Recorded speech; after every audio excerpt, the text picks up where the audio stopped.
Nebo, son of Merodach, god of wisdom, and the inventor of writing. The popularity of Nebo was brought about through his association with Merodach, Marduk, Marutuk, the container.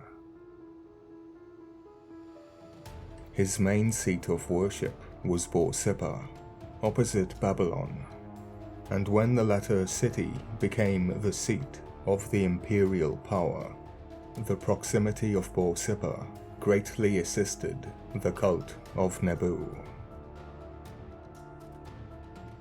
So close did the association between the deities of the two cities become that, at length, Nebo was regarded as the son of Merodach, a relationship that often implies that the so-called descendant of the elder god is a serious rival, or that his cult is nearly allied to the elder worship.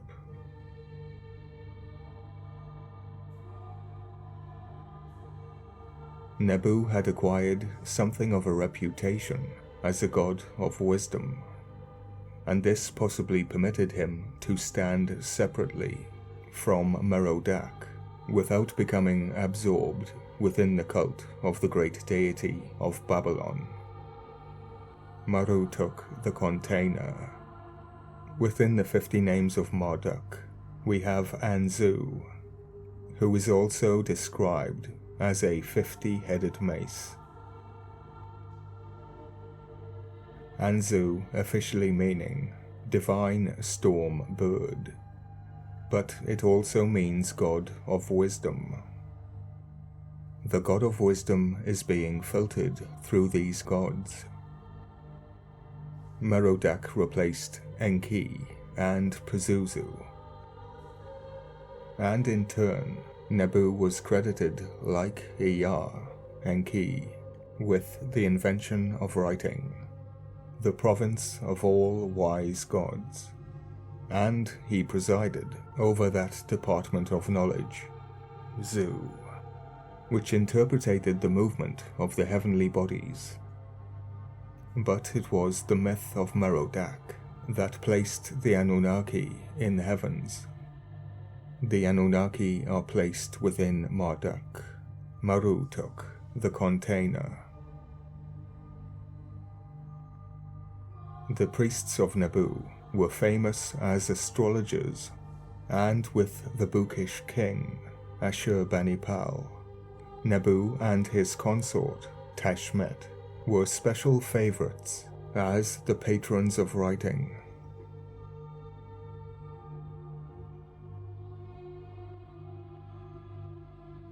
By the time that the worship of Merodach had become recognized at Babylon, the cult of Nebo at Borsippa was so securely rooted that even the proximity of the greatest god in the land failed to shake it. Even after the Persian conquest, the temple school at Borsippa continued to flourish because of Xerxes and Alexander. From there, whatever it is moves into Persia and Greece.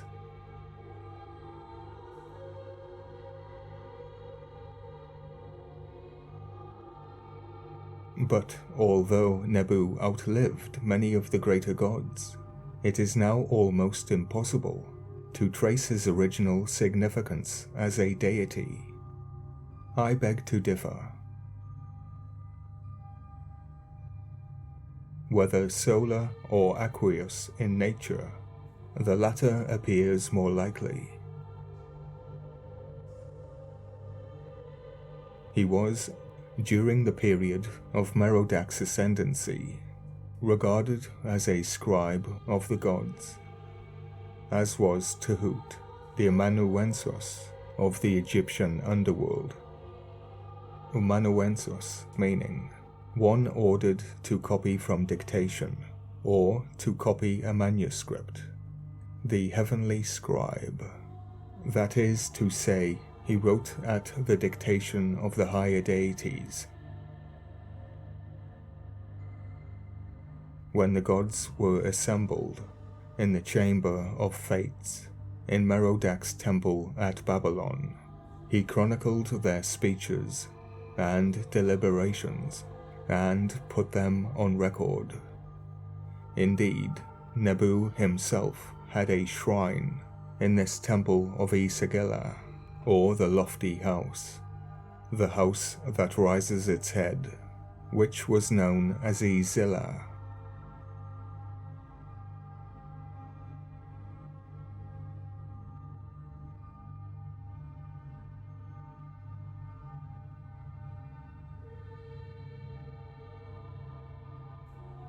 Once, during the New Year festival, similar to Pazuzu, Nebo was carried from Borsippa to his father's temple, and in compliment was escorted by Merodach part of the way back to his own shrine in the lesser city. Pazuzu was a lesser divinity, as were many of his epithets. It is strange to see how closely the cults of the two gods, Nebo and Merodach, were interwoven. The kings of Babylonia constantly invoke them together. In ancient Egypt, Anubis and Israfil are used together to invoke a third, aka Tuhut, the god of wisdom. The kings of Babylonia constantly invoke them together. Their names and those of their temples are found in close proximity at every turn, and the symbol of the bow and the stylus, or pen, or poisoned arrow, the spear of destiny, are respectively typical of the father and son. Merodach sent forth the Anzu bird from the bow star from heaven, Mulban, which would be the stinger of Scorpio. Merodach and Nebo are usually discovered in one and the same inscription, the evolution of Sha'ur and Shargaz, the cat's eyes, the second son, which would be a psalm, a doublet, to twin to double, to bind a curse. Even Merodach's dragon, Mushusu, Imdugud, aka Anzu, also known as Lu, also known as Zu, who is the symbol of his victory, meaning the true victor over the dark forces of chaos, is assigned to Nebo. What people don't realize is that Merodach replaced Pazuzu, who is the king of the dark forces of chaos, demonic spirits. In fact, Merodach becomes their leader. In fact, he always was. It is the name that is changed. The worship continues and transfers to Nebo. There is something moving in the background through this empire. Like Merodach, or Shutu, the wind demon of Anu, Nebo seems to have had an agricultural side to his character. Nebo does indeed align with Shutu, the wind demon. In many of the texts, Nebo is praised as the god who opens up the subterranean sources in order to irrigate the fields. And this is why Anu is very pissed off for clipping Shutu's wings. And in a similar fashion, in an identical fashion, the withdrawal of his favor is followed by famine and distress. And this seems to favor the idea of his watery nature. The fresh water and the sea water merged together, and by doing so produce a divine storm bird, the gate of the ether. Nebu's name, the Proclaimer, does not assist us much in fixing his mythological significance, unless it was assigned to him in the role of herald of the gods.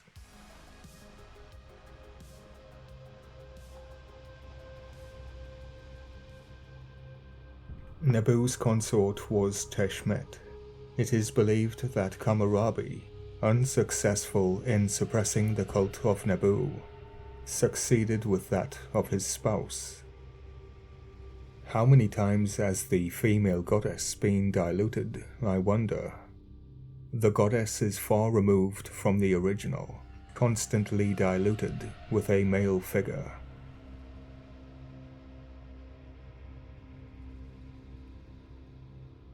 Tashmit seems to have been the same as the goddess Ialur, who became amalgamated with Zarpanitum, the wife of Merodach. As with gods and kings, they keep it in the family. We are told, but do we listen? It would appear that the gods give birth to abominations. Pure blood, cool blood. The name may mean, according to some, the hearer, and to others, a revelation. She is indeed, and in view of the character of her wise husband, was perhaps one of the original designations of Merodach himself. Dressing up in mother's clothing, the seven gods reveled when Merodach used a cloak and made himself disappear, through using the magic word. Tashmit had, therefore, but little individuality. Originally she would have been the old goddess, the original, because only women give birth. Therefore the first bearer of life would be a female god, unless one has been hit over the head with a hammer or mace.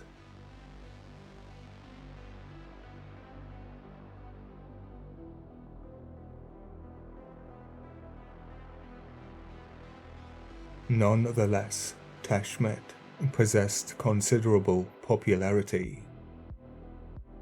On a seal impression, dating somewhere between 3500 and 4500 BC, there are two figures outlined, male and female, supposed to represent Nebu and Tashmet. Nebu is present. Is it just me, or is Nebu present at the beginning and the end of Sumerian culture? It would appear that he is a precursor to demise. Nebu has a wide open mouth, and the latter, ears of extraordinary size. Both are holding animals by the horns, and the representation is thought to be typical of the strength or power of speech and silence. I leave you with the meaning of Izilla, according to the Lexicon Dictionary. From the Sumerian Lexicon Dictionary, E meaning house, Z meaning spirit, or to cut, to shear, cut hair, to pluck, or breathing, breath of life, throat and soul, or to destroy, annihilate. Pneuma hagion, that which is breathed or blown, that which is different and unlike the rest, a curse, a virus. which would lead to the third variant of Z, stench, bile, bitter, plus La, La meaning abundance, luxury, wealth, youthful freshness and beauty, bliss, happiness, wish, desire. The Sumerian language is very weird. The name of Shamash was wish and desire, but also devoted curse. Ash means wish, desire, or curse. Therefore Ash is cognate with La. Ash and La are also cognate with Aya, Er, and Ki. The words appear to be synonymous with each other, almost as if we are saying the very same thing in a different manner. The second meaning of La may give us a glimpse into the reason.